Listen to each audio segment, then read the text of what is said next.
തൃശൂരിൽ നിന്ന് +1 വിദ്യാർത്ഥിയെ കാണാതായി. പള്ളിപ്പുറം അയ്യപ്പത്ത് ഗിരിലാലിന്റെ മകൻ ആയുഷ് ലാലിനെയാണ് ഇന്നലെ രാത്രി മുതൽ കാണാതായത്. പോലീസ് അന്വേഷണം ആരംഭിച്ചിട്ടുണ്ട്. അശ്വിൻ പാലാഴിയുണ്ട് തൃശൂരിൽ നിന്ന് വിശദാംശങ്ങളുമായി. അശ്വിൻ, ഈ കുട്ടി പോകാൻ സാധ്യതയുള്ള സ്ഥലങ്ങളിലൊക്കെ പോലീസ് അന്വേഷണം നടത്തിയിട്ടുണ്ടോ?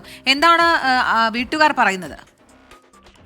കീർത്തന, ഇന്നലെ രാത്രി 8:30യോടുകൂടിയാണ് ആയുഷ്ലാലിന് വീട്ടിൽ നിന്ന് പുറത്തേക്ക് പോകുന്നത്. വീട്ടുകാരോട് പ്രത്യേകിച്ചൊന്നും പറയാതെയാണ് പുറത്തേക്ക് പോയത് എന്നുള്ളതാണ് അവർ പോലീസിന് നൽകിയിരിക്കുന്ന മൊഴി. അപ്പം രാത്രി 9 മണിയോടുകൂടി അമ്മാടം കവലയിൽ വെച്ച് ഈ കുട്ടിയെ ഒരാൾ സംശയാസ്പദമായ രീതിയിൽ കണ്ടിരുന്നു. പിന്നീട് ആ വീട്ടിലേക്ക് വിളിച്ചു ചോദിച്ചപ്പോഴാണ് വീട്ടിൽ നിന്ന് പറയാതെ ഇറങ്ങിപ്പോയതാണ് എന്ന് പറയുന്നത്. തൃശൂർ ഭാഗത്തേക്കുള്ള ബസ്സിലാണ് യാത്ര നടത്തിയത് എന്ന് പറയുന്നു. കയ്യിൽ 200ഓളം രൂപ വീട്ടിൽ നിന്ന് എടുക്കുകയും ചെയ്തിട്ടുണ്ട്. നിലവിൽ ഇതുവരെയും ആയുഷ്ലാൽ എവിടെയാണ് എന്നുള്ളതുമായി ബന്ധപ്പെട്ട ഒരു വിവരവും കിട്ടിയിട്ടില്ല. പോലീസ് അന്വേഷണം ആരംഭിച്ചിട്ടുണ്ട്.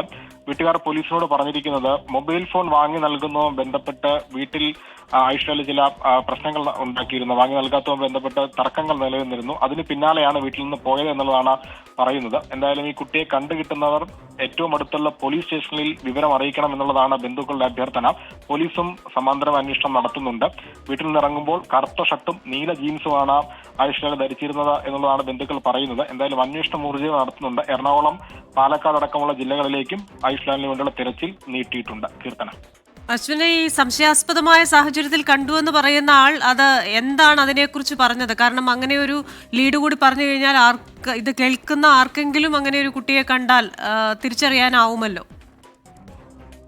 എന്തായാലും ഇന്നലെ രാത്രി 8:30യോടുകൂടിയാണ് ആയുഷ്ലാലിനെ അമ്മാടം കവലയിൽ വെച്ച് ഈ നാട്ടുകാരൻ കാണുന്നത്. അസാധാരണമായ നിലയിൽ രാത്രി ഈ സമയത്തൊന്നും ആ വഴി പോകാത്ത ഒരു കുട്ടിയാണ്. അതുകൊണ്ട് തന്നെ അങ്ങനെ ഒരു സാഹചര്യത്തിൽ കണ്ടതുകൊണ്ട് വീട്ടുകാരോട് വിളിച്ച് ചോദിക്കുകയായിരുന്നു.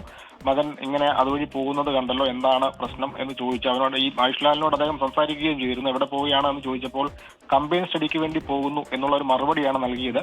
പക്ഷേ രാത്രി 8:45 അത്തരത്തിലൊരു മറുപടി സംശയാസ്പദമാണ്. അങ്ങനെ ഒരു പതിവ് ഇല്ലാത്തത് കൊണ്ട് തന്നെ അദ്ദേഹം വീട്ടിൽ വിളിച്ച് ചോദിക്കുകയും ചെയ്തു. അപ്പോഴാണ് ഈ വീട്ടിൽ നിന്ന് പുറത്തുപോയ വിവരം വീട്ടുകാർ ഉൾപ്പെടെ അറിയുന്നത് എന്നുള്ളതാണ് നമ്മളുടെ ബന്ധുക്കൾ സംസാരിച്ചിരിക്കുന്നത്. അതിന് പിന്നാലെയാണ് നാട്ടുകാർ തന്നെ, ഈ കുടുംബവും നാട്ടുകാരും സമീപത്തൊക്കെ പരിശോധന നടത്തി. അവിടുത്തെ ഓട്ടോറിക്ഷ ഡ്രൈവർമാരോടൊക്കെ ചോദിച്ചപ്പോൾ ഒരു ബസ്സിൽ, തൃശൂർ ബസ്സിൽ കയറിപ്പോയി എന്നുള്ളൊരു മറുപടി മാത്രമാണ് ലഭിച്ചത്. എന്തായാലും അന്വേഷണം നടക്കുന്നുണ്ട്. ശരി, അശ്വിൻ പാലാഴിയാണ് വിശദാംശങ്ങൾ നൽകിയത്. അപ്പോൾ സൂചനകളിൽ നിന്ന് മനസ്സിലാകുന്നത് കുട്ടി സ്വമേധയാ തന്നെ പോയി എന്നതാണ്. എന്തായാലും ഈ ആയുഷ്ലാലിനെ ആരെങ്കിലും എവിടെ വെച്ചെങ്കിലും കണ്ടു കഴിഞ്ഞാൽ പെട്ടെന്ന് തന്നെ അടുത്തുള്ള പോലീസ് സ്റ്റേഷനിൽ വിവരം അറിയിക്കുക.